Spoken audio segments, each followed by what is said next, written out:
You won't find me here when you come back. That's the last thing I said to her. The sentence fell between us like an axe into soft wood. Final, heavy, maybe even a little pathetic. I didn't yell. I didn't cry.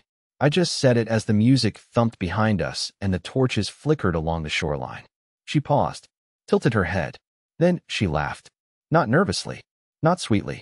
She laughed like I'd told her the punchline to some sitcom she never respected. Like the idea of me leaving, really leaving, was so outrageous, it deserved nothing but amusement. And then she went back to dance with him. I didn't leave right away. I stood there a moment, trying to figure out how I got to that exact point. How I went from the man who used to make her breakfast in bed to the man whose boundaries were comedy material. The sand felt cold under my feet. The kind of cold that climbs. I didn't say goodbye. I walked through the trees behind the beach and left the way I came, alone. No one noticed. Not even her. But while she twirled under string lights and music with a man who wasn't her husband, I made the quietest, most serious decision of my life. And no, it didn't come with fireworks. It started with a taxi ride I never planned to take. A deleted shared album. A phone dropped into a motel toilet. And then, silence. Because when I disappeared, I didn't slam doors or leave letters. I didn't rage on social media or pack bags dramatically. I did what she never expected. I meant it. And what happened after? Let's just say, people don't laugh the same when the joke's over. When I stepped out onto the main road, I didn't even know where I was going. My phone had 12% battery. I had sand in my shoes, and I was still wearing the button-down shirt she'd told me actually looked decent for once. I remember that detail because it came out between sips of her second mojito, right before she asked Jace to show her how the locals move. I didn't go home. I didn't even go to a hotel. I took a rideshare into town, booked a last-minute room at a rundown inn behind a seafood shack, and sat on the edge of a bed that smelled faintly like mildew and regret. I stared at the wall for almost an hour. No TV, no music, just silence. That kind of silence that grows teeth and bites if you sit in it long enough. The text started at 11:42 p.m. Lorna, hey, where are you? You being dramatic? Lorna, seriously, Everett. Stop sulking. It's just a party. Lorna, come back. I'm getting tired of pretending you didn't storm off. At 12:19 a.m., she finally called. I let it ring. Then again at 12:26. And 12:40. By 1 a.m., she switched to voice messages. The first one started with an annoyed sigh. The second one was all laughter in the background and a fake pout voice.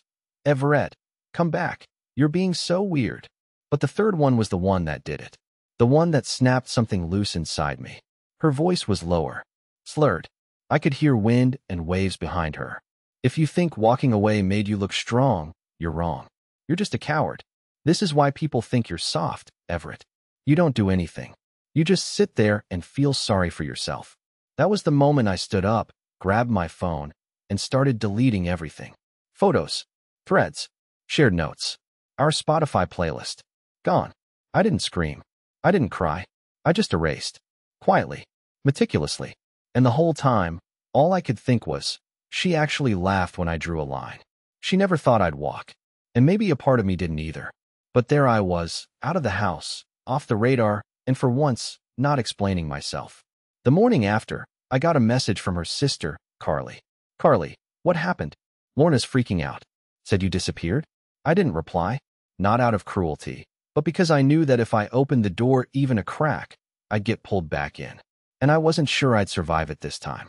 Not the gaslighting. Not the denial. Not the pretending that I was overreacting again. I just couldn't do it anymore. But here's the thing. Silence screams. Louder than any words I ever said. By noon, she was calling my office. By 2 p.m., she'd sent an email with the subject line. Can we talk without you acting like a ghost? I didn't open it. Because while she was busy playing catch-up, I was busy remembering things. Things I'd buried. Little moments. Offhand insults. Half-lies that I swallowed because I didn't want to fight. All of it came back like shards. And that's when I started to really question, how long had I been the joke in my own marriage? I didn't have the answer then, but I was about to find out.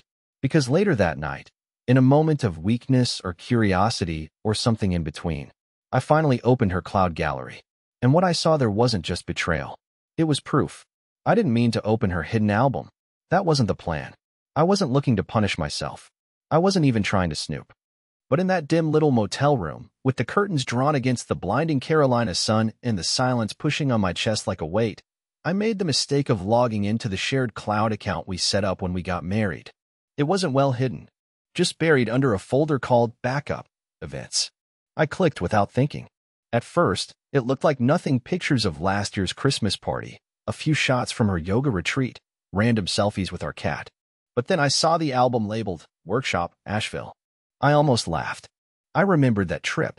It was supposed to be a week-long professional development seminar. I hadn't been invited. No spouses allowed, it's all networking and lectures, she'd said.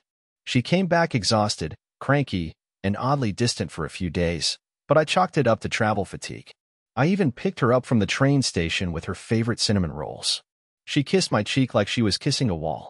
The album opened slow, like the phone was hesitating too. The first photo was tame, her in a conference room, name tag, coffee in hand. But the third? It was a mirror selfie from a hotel bathroom. Hair down, lipstick fresh, wearing a silk robe that I didn't recognize. Photo after photo came next. Her laying across hotel beds, half-dressed. Her holding 2 champagne flutes. Her posing with her leg playfully draped over someone's lap, but only his hand was visible, resting low on her thigh. And then, a picture of her and Jace. Full view. Faces flushed. Sitting far too close on a rooftop bar, her hand clearly under the table, his head tilted like he was whispering something only meant for her. I sat frozen. Not angry. Not even heartbroken. Just hollow. I don't know how long I sat like that. Eventually, my stomach turned and I ran to the motel bathroom to vomit. It wasn't just the betrayal. It was the ease of it. The confidence. She'd saved these. Not hidden well. Not buried deep. Like some part of her wanted to be caught. Or worse, didn't care if she was. My hands were shaking, but I kept scrolling. The timestamps showed these weren't isolated incidents. Asheville was 6 months ago.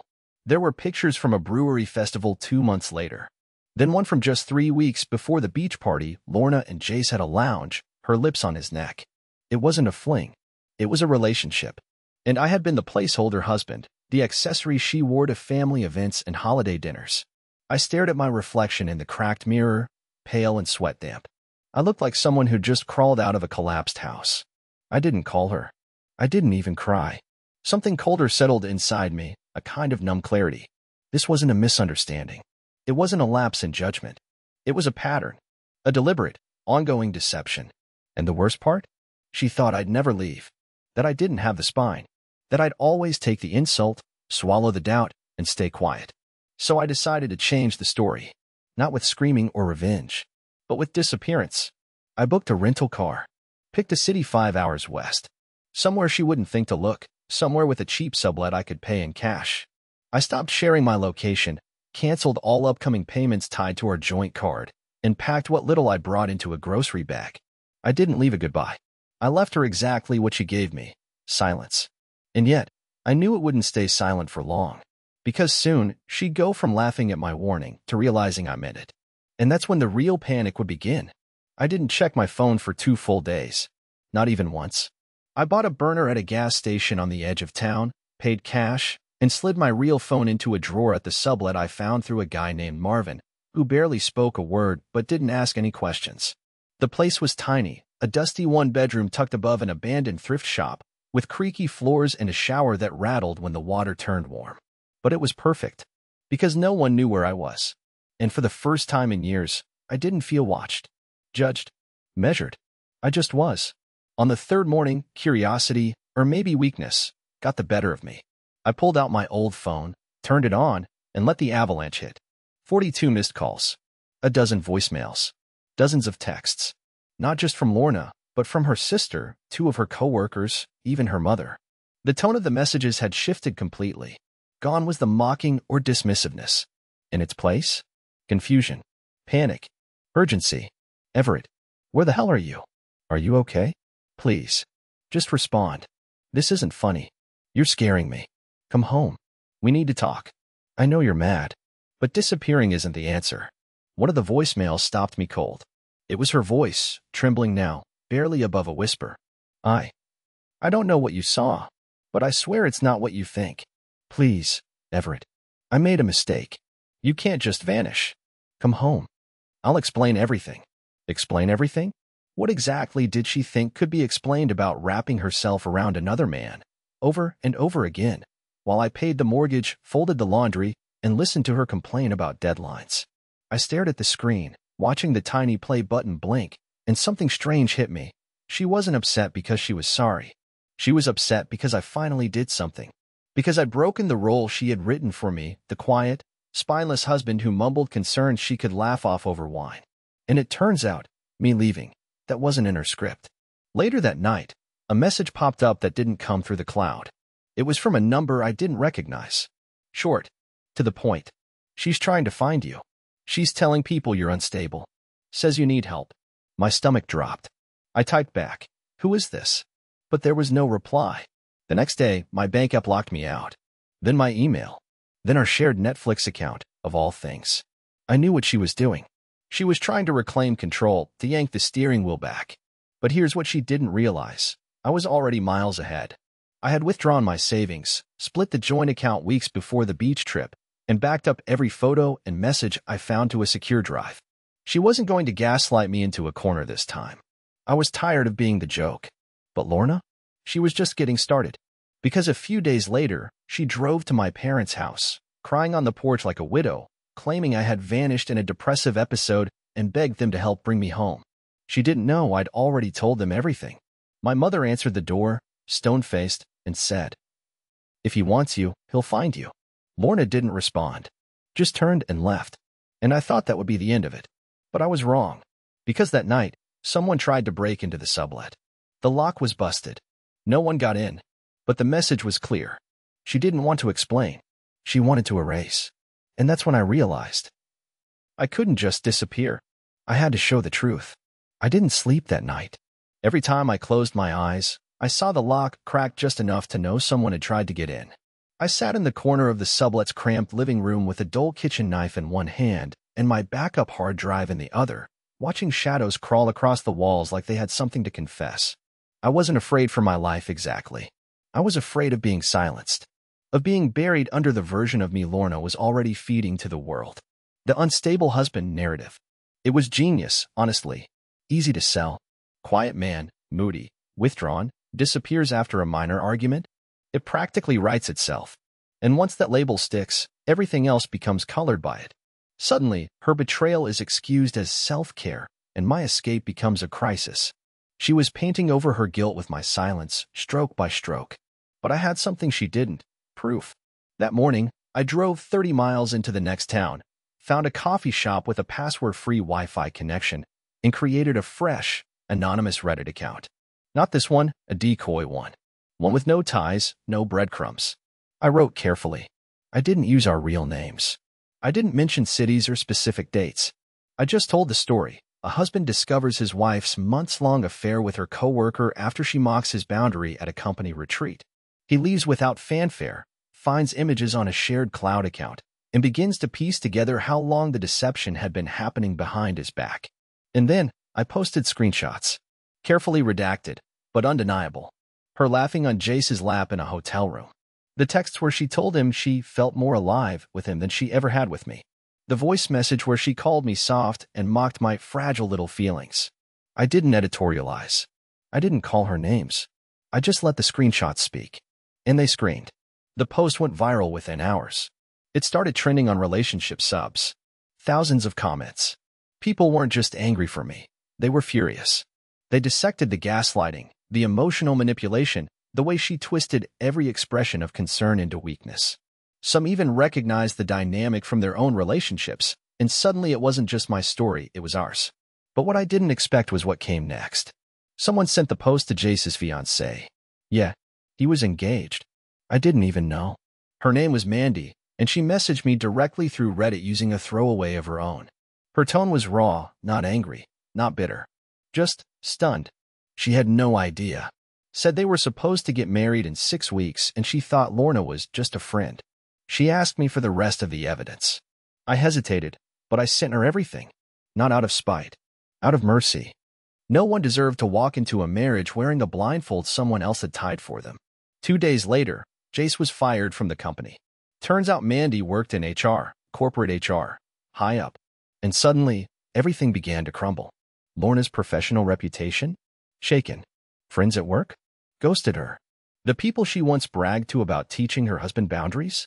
They were now quietly untagging themselves from her posts. She tried to control the narrative again. Posted a tearful video on her private Instagram talking about betrayal and a malicious campaign from someone she trusted. But the comments weren't what she expected. Because when lies fall apart in public, they don't just crack, they shatter. And people remember who laughed first. But none of that gave me joy. There was no victory in watching her squirm. No satisfaction in seeing her facade collapse. Because while she was busy patching her image, I was still alone in a dusty sublet, wondering how the hell I had given so many years to someone who thought of me as a punchline. And just when I thought I'd reached the end of it, the doorbell rang. No knock. Just the single, shrill ring of that busted little doorbell I didn't know even worked. I looked through the peephole. It wasn't her. It was someone worse. The doorbell echoed again, louder this time. My body tensed like a sprung trap as I took a slow step toward the peephole. I expected Lorna. I was ready for Lorna, the dramatics, the tears, maybe even the rage. But what I saw standing on the other side of that weather-warped door wasn't her. It was a man I'd never seen before. Mid-50s, maybe early 60s. Expensive jacket, leather briefcase, the kind of demeanor that said, I don't knock twice. His car, parked crooked in front of the building, was a black Audi with government plates. I didn't open the door. Instead, I cracked the window and called down. Can I help you? He didn't look up at first. Just adjusted his sleeves, checked his watch. Then finally, he turned and spoke loud enough for me to hear. You're Everett Kane, correct? I hesitated, then lied. No. I saw you through the window 20 seconds ago. Let's not waste time. I should have ignored him. Should have closed the blinds and called Marvin to change the locks again. But something in his voice, calm, sure, surgical, froze me in place. Against my better judgment, I opened the door. Just a crack. Just enough for his next words to hit like a brick through glass. I represent a private law firm that has recently taken an interest in your wife's situation. He said, your wife, like it was a technical term. Like Lorna was a file on a desk, not a person who'd once cried in my arms during thunderstorms. I'm not interested, I said, already starting to close the door. Then he added, you should be. She's pressing harassment claims, digital defamation, emotional distress. She's naming you in a potential suit. I stopped. He didn't flinch. Just extended a single manila envelope through the small gap. You'll want to read this. Carefully. My hands didn't shake as I took it. They should have. But I think I was beyond adrenaline. Beyond fear. I was drifting through something else entirely, a space where betrayal didn't sting anymore. It just hummed like background radiation. He turned to leave. No pitch. No threat. Just a final glance over his shoulder. You know, he said, in my line of work, we see a lot of couples tear each other apart. But usually, it's cleaner when one of them actually has a soul. Then he was gone. I locked the door, closed the blinds, sat at the kitchen table, and stared at the envelope. I didn't open it right away. I made coffee, burned toast, poured the coffee, drank it cold. Then I opened it. It wasn't just legal threats. It was a full dossier. Photos, transcripts, posts, a printed copy of my Reddit thread, annotated in red pen. Notes from her therapist, apparently handed over voluntarily. A letter from her attorney describing her as an emotionally compromised woman recovering from the psychological abuse of a controlling partner. That last part made me laugh. Loudly. Ugly. Controlling? I'd begged her to come home for dinner twice a week. I'd asked her to spend less time with the man she was cheating with. I'd paid for her Pilates classes, edited her graduate school essays, waited up for her until 2 a.m. when she lost track of time, and I was the controlling one? I dropped the envelope onto the table and stared at it like it was a dead animal. It wasn't just an attack. It was a rewrite. She was trying to flip the script, cast herself as the wounded heroine and me as the dangerous ghost haunting her happy ending. But she made one mistake. She underestimated how much truth I was still holding. She didn't know I had her voice recordings, full conversations where she admitted to lying about her whereabouts. She didn't know I had screen captures of her mocking me in group chats with her coworkers, calling me pathetic but loyal, telling Jace I was too scared to leave even if he saw us F******ing on a billboard. She didn't know I'd already sent all of it to 3 different friends with instructions to go public if anything happened to me. I wasn't just playing defense anymore, and I wasn't going to let her burn me to keep her reputation warm. The next morning, I emailed her attorney directly. Just one line. I hope your client has a good explanation for these. Attached were 7 files. That was all. By noon, the phone rang. It was Lorna. Blocked number. I answered. Her voice was quiet. No more laughing. Everett, she said. We need to talk. Not over email. Not like this. Please. I didn't respond. Because this time, I was finally ready to talk. But not on her terms.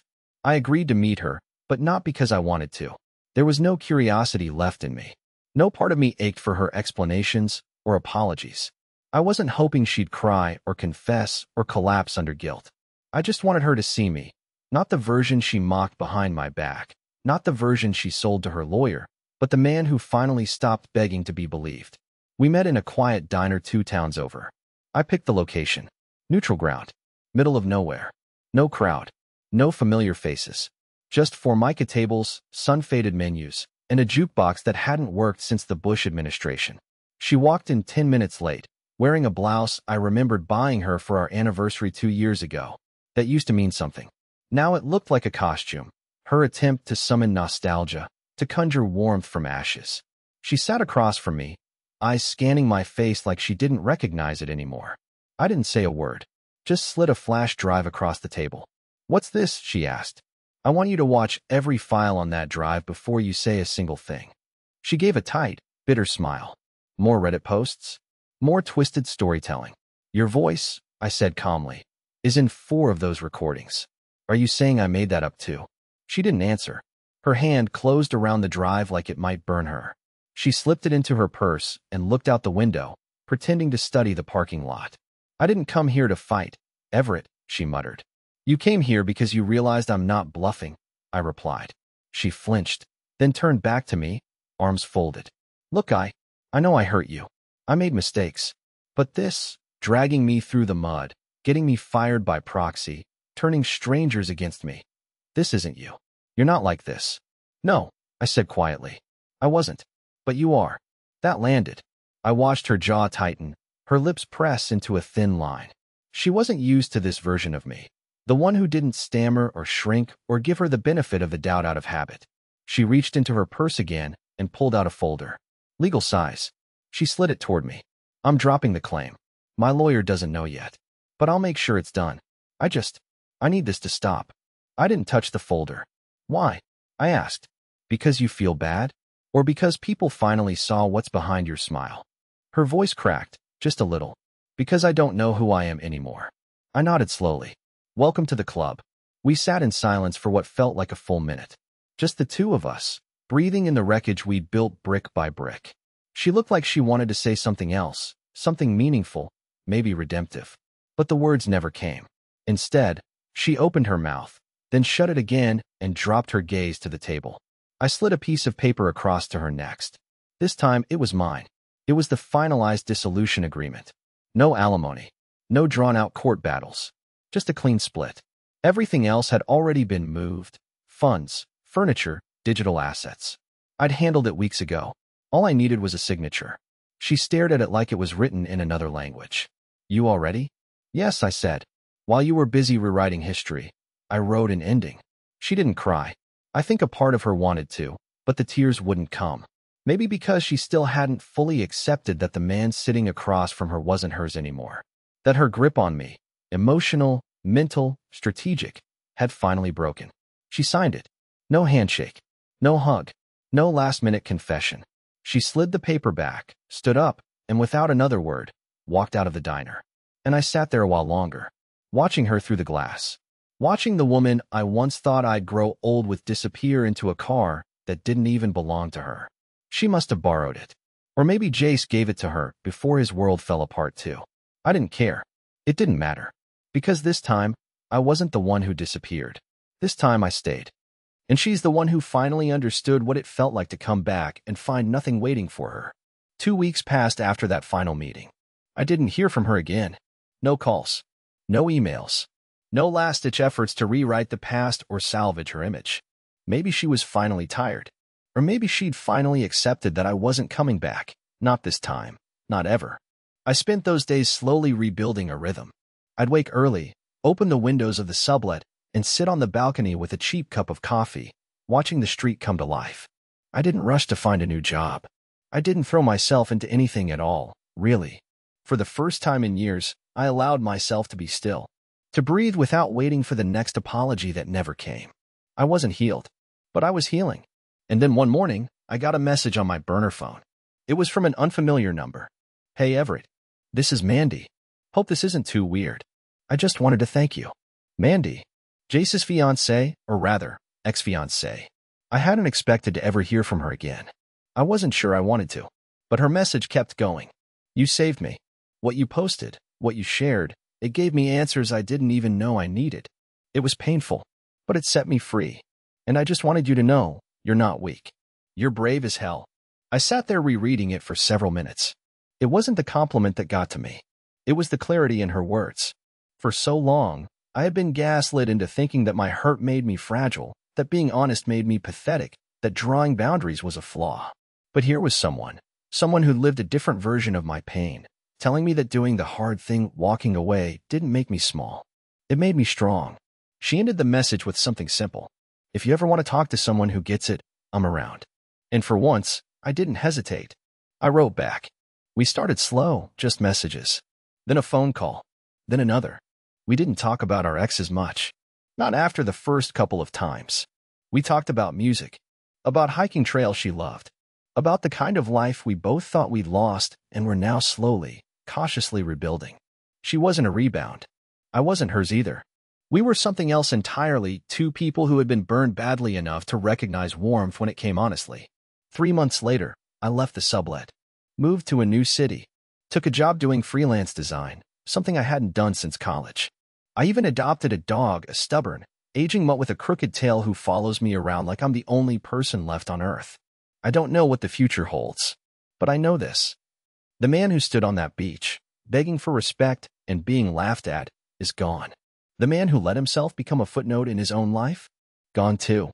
And in his place is someone new, someone whole. Because sometimes, the most powerful thing you can do isn't scream or fight or prove your worth. Sometimes, the strongest thing you'll ever do is walk away and mean it.